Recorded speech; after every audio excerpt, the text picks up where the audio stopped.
वो सारे के सारे 9 मई की आड़ में हमारे और हजारों के दरमियान गलतफहमी फैला के इलेक्शन लड़ना चाहते हैं। अल्लाह करे ऐसा बुरा वक्त ना आए कि ये चौथी दफा ये बदबख्त हमारे पे मुसल्लत हो। इंशाअल्लाह अज़ीज़ इमरान खान वापस आएगा। उसने सिर्फ अपने शरीफ खानदान का नाम कौम रखा हुआ है, हमारा ना हमें वो कौम नहीं समझता। कुछ भी कर लें, पूरे मुल्क में सादा अक्सरियत तो ले ही लेंगे, लेकिन इंशाल्लाह अगर थोड़ा सा फिर इलेक्शन हुआ तो हम दो ताई अक्सरियत से। नाज़रीन, इस वक्त मेरे साथ पाकिस्तान तहरीक इंसाफ के PP 1153 से मुतवक्की उम्मीदवार असगर भट्ट साहब मौजूद हैं। असगर भट्ट साहब, अस्सलाम वालेकुम। वालेकुम अस्सलाम भाई। सर, आप तो मुतवक्की उम्मीदवार हैं, इलेक्शन हो भी रहे हैं कि नहीं? सर जी, अभी तक तो इलेक्शन है, क्योंकि काजी साहब ने कहा हुआ है कि ये पत्थर पे लकीर है, तो हम तो काजी साहब की लकीर के फकीर बने हुए हैं। इंशाल्लाह होगा। आपको पता करारदाद मंजूर हो गई है? जी, उस करारदाद की ना तो कोई आईनी और कानूनी अहमियत है ही कोई नहीं है, ना हम उसको मानते हैं। हम तो इलेक्शन लड़ने वाले हैं, तो हमारी पार्टी तो बिल्कुल इलेक्शन के लिए तैयार है। और हम, लेकिन आपकी पार्टी को तो लड़ने नहीं दिया जा रहा, नॉमिनेशन पेपर खींचे जा रहे हैं आप लोगों से। अल्लाह का शुक्र है कि अभी भी अदलिया में जस्टिस इब्राहिम जैसे गैरतमंद लोग मौजूद हैं और हमारे 80% से ज़्यादा कागजात वापस मंजूर हो चुके हैं। मेरे अपने कागज़ भी जो थे वो मुस्तरद कर दिए गए थे, लेकिन अल्लाह के फजल करम से मेरे अपने समेत हमारे तमाम मरकज़ी रहनुमाओं के, सिवाय इमरान खान या परवेज़ इलाही फैमिली है या हम अदर वगैरह कुछ लोग हैं, बाकी सब लोगों के कागजात एक्सेप्ट हो चुके हैं। सर, तो आपके मुस्तरद क्यों हुए थे और बाद में एक्सेप्ट क्यों हुए सर? वही वजह थी, अय्या का नाबुदु व अय्या का नस्ताइन। तो अच्छा, आपको भी थ्रेटन्स कॉल्स आई होंगी कि इमरान खान को छोड़ दो, तो आपने क्यों नहीं छोड़ा अभी तक इमरान खान साहब? भाईजान, अगर छोड़ने वाले होते तो पिछले 1.5 साल में बड़ी कॉल्स आई हैं, बड़े छापे पड़े हैं, लेकिन अल्लाह का शुक्र है हम डटे हुए हैं खान के सर, साथ। क्यों डटे हुए हैं? बड़े जो दावे करते थे कि खान पहले हम बाद में, वो छोड़ गए, लेकिन आपने क्यों नहीं छोड़ा सर? भाई, अल्लाह का शुक्र है कि हमारा दामन हर तरह से साफ है और हम अपने खान के साथ पूरी तरह से कायम दायम है, पूरे पाँव पे खड़े हैं इंशाल्लाह। जो छोड़ कर गए उनका दामन साफ नहीं था? नहीं, ऐसी बात नहीं थी। उनकी भी कुछ मजबूरियां थी, जो पकड़े गए हैं आपको पता है। वो जब तक छोड़ते ही नहीं है, जब तक कि बंदा उनका कलमा पढ़ ना ले, आपको तो पता है। वो लेकिन भी बहुत सारे लोग छोड़ कर गए, उन्होंने खान के खिलाफ नहीं बोला, लेकिन परवेज खटक जिंदा एग्जाम्पल है। फयाजुल हसन चौहान, वो इतना खान साहब के खिलाफ बोले। सर, क्या कहेंगे इस पर आप? सर, किन चवल लोगों की बात कर रहे हैं आप? किसी सर, आपके लीडर रहे हैं। छोड़े सर, जो गया वो गया, खत्म हुई बात। जो खान के साथ था तब तक हम उनको मानते थे। खान ही लीडर है, एक ही लीडर है इस मुल्क में, और वो इमरान खान है बस। जो अभी तक खान साहब के साथ आपको और मुझे नजर आ रहे हैं, क्या लगता है कि ये वाकईतन साथ हैं या वैसे ये भी कोई गेम कर रहे हैं खान के साथ? सर, अभी जिस मुसीबत में से ये लोग गुजरे हैं, मेरा ख्याल इनकी लॉयल्टी पे शक करना है वो ज्यादती होगी। तो सर, बैरिस्टर गौहर को चेयरमैन PTI बना दिया गया, इस पर आपके क्या कमेंट्स हैं? बैरिस्टर गौहर बेहतरीन आदमी है। पीपल्स पार्टी के थे पहले? कोई बात नहीं, सारे, मैं खुद भी पीपल्स पार्टी का टिकट होल्डर था। 2005 में मैंने इलेक्शन लड़ा है पीपल्स पार्टी के प्लेटफॉर्म से। मैं नाज़म का इलेक्शन जीता हूँ यहाँ से। ख्वाजा आसिफ कहते हैं कि इमरान खान को तराशा हुआ हीरा ना जरदारी का बड़ा पसंद है। मेरे आका ख्वाजा आसिफ की बात क्यों कर रहे हैं? किसी बंदे की बात करें यार। डिफेंस मिनिस्टर रह चुके हैं वो आपके। वो भाई डिफेंस मिनिस्टर जिन्होंने रखा है उनको पता होगा, हम तो मानते नहीं है ख्वाजा आसिफ को। ये वही है ना जो आखिरी रात टेलीफोन कॉल करने वाला था बाजवे को। छोड़ें इसकी बात, और कोई बात करें। ख्वाजा आसिफ को क्यों नहीं मानते सर? आप सीरियस नहीं ले रहे? इतने प्रोमिनेंट पॉलिटिशियन है भाई जी, उसकी सीरियस आपको पता चल जाएगा। अभी आज 28 दिन बाकी है, इलेक्शन वाले दिन देख लेना। ख्वाजा आसिफ आपको जमीन पे नजर ही नहीं आएगा। छोड़ें।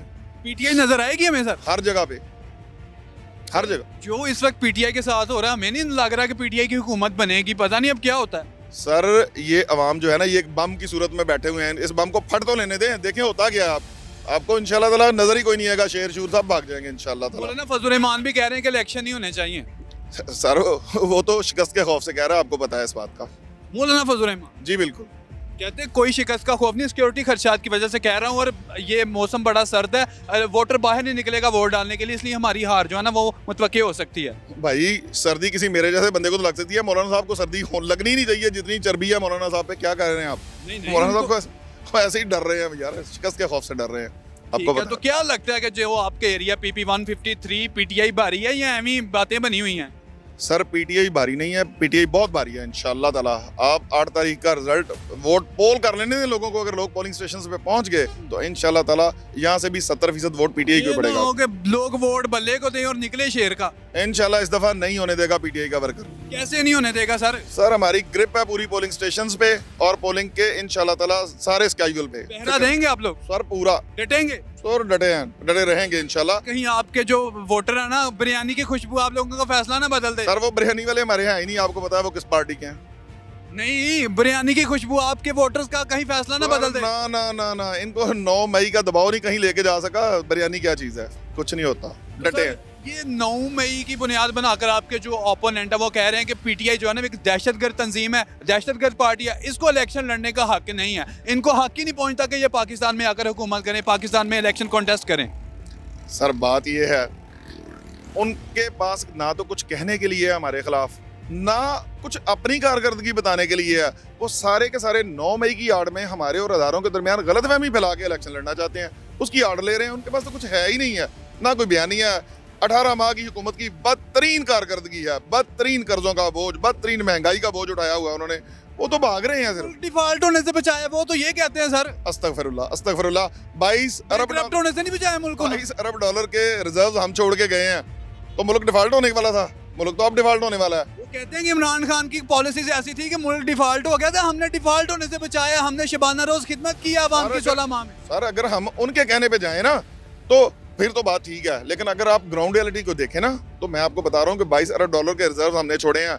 30 बिलियन डॉलर से ज्यादा उस वक्त रेमिटेंस ही, फॉरेन रेमिटेंस। आज कहाँ है? आज आपकी एक्सपोर्ट कहाँ है? आज आपकी जीडीपी जो है वो माइनस में आ गई है। अगर शहबाज शरीफ पीडीएम की हुकूमत ना आती तो पाकिस्तान कब का तबाह हो चुका होता। हाँ सर, पाकिस्तान तबाह ना होता, लेकिन इंशाल्लाह ताला इनकी नस्लें तबाह हो जानी थी। जो इनके मसले थे ना, जो इनके केसेस थे, वो सारे मैच्योर हो चुके थे, आपको पता है। इनका सारा करिया का कर्म हो जाना था। ये सिर्फ इन्होंने पाकिस्तान को नहीं बचाया, अपने आप को बचाया, अपनी नस्लों को बचाया, अपनी 2 नंबर की दौलत को बचाया, अपने बाहर और अंदर के एहसासों को बचाया, बस। सर लेकिन पीएमएलएन वाले कह रहे हैं कि अब जो है ना नवाज शरीफ साहब इलेक्शन के बाद चौथी बार प्राइम मिनिस्टर बनेंगे, वो बड़ी पूरी उम्मीद है, क्योंकि निजाम उनके साथ है, वो बता नहीं रहे कि हमारी बात हो गई है। तो क्या लगता है फिर बन जाएंगे वो?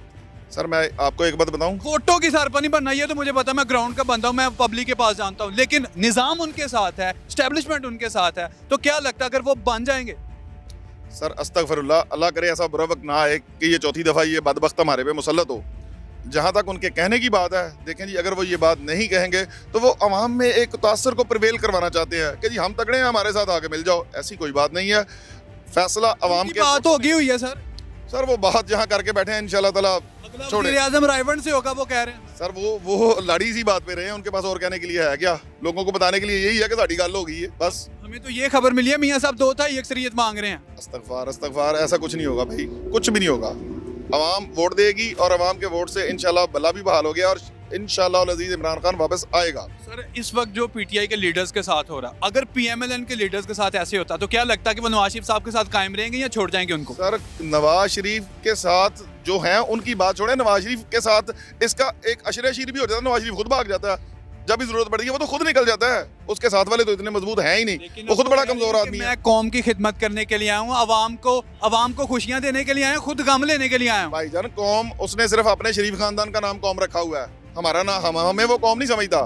हमारे लिए दर्द नहीं है उनके दिल में? बिल्कुल भी नहीं, बिल्कुल भी नहीं भाईजान। दर्द होता तो आज इस मुल्क का ये हाल होता। कहते हैं मैंने मोटर्स बनाई, अंडरपासेस बनाए, पावर प्लांट लगाए बिजली के, मैंने पाकिस्तान को अंधेरों से रोशनी में लेकर आया। भाईजान सारे करप्शन ओरिएंटेड प्रोजेक्ट्स हैं ये सारे के सारे। पाकिस्तान दुनिया में हाइडल से बिजली पैदा करने वाला दुनिया का दूसरा सस्ता तरीन मुल्क है। अगर ये लोग 40 साल में हाइडल की तरफ जाते, ना ये थर्मल पावर प्रोजेक्ट्स और आईपीपी की तरफ जाते, तो पाकिस्तान कहीं का कहीं पहुंचा होता है। ऐसी कोई बात नहीं। साहब यही कहते हैं कि मैंने ये बड़े अच्छे प्रोजेक्ट, वो तो मानते नहीं है जो बात आप कह रहे हैं, और उनके जो वोटर है वो भी नहीं मानते। भाईजान उनके वोटर जो है ना इंशाल्लाह ताला वो मान चुके हैं। महंगाई ने उनकी कमर तोड़ दी हुई है, वो मानेंगे। जान रब की वोट शेयर का आज भी लाखों की तादाद है उनकी। सर भाईजान अगर इस 25 करोड़ में 4 लाख होंगे भी तो फिर हम क्या कह सकते हैं उनको? होंगे 4 लाख नहीं, कम से कम अब 90 लाख की बात करें। अच्छा चलें, वो ये 90 लाख हुए तो फिर तो 90 सीटें वो ले जाएंगे। रिजल्ट आपके सामने आ जाएगा 8 फरवरी को इंशाल्लाह। ऐसा नहीं होगा। चलें, ऐसा नहीं होगा। आपको क्या लगता है कि 8 फरवरी वाले दिन पीटीआई कौमी असेंबली की कितनी नशिस्तें जीतेगी? सर मेरा ख्याल है 2 अक्सरियत से इंशाल्लाह आएंगे, अगर लोगों को वोट पोल करने दिया और अगर कोई बहुत बड़ी रिगिंग ना हुई, जैसे कि वो प्री पोल रिगिंग तो कर रहे हैं, इस वक्त भी चल रहा है सारा निजाम, लेकिन इंशाल्लाह ताला छोटी मोटी रिगिंग को रोनते हुए हम इंशाल्लाह 2 अक्सरियत के साथ नंगी धांधली होती है, फिर पीटीआई कौमी असेंबली की कितनी सीटें जीतेगी? फिर भी सादा अक्सरियत ले जाएगी इंशाल्लाह। पंजाब असेंबली की अगर होती है नंगी धांधली, फिर कितनी सीटें? कुछ भी कर लें, पूरे मुल्क में सादा अक्सरियत तो ले ही लेंगे, लेकिन इंशाल्लाह अगर थोड़ा सा फिर इलेक्शन हुआ तो हम 2 अक्सरियत से सादा अक्सरियत अगर खान साहब ले भी लेंगे तो वो काम नहीं कर सकते जो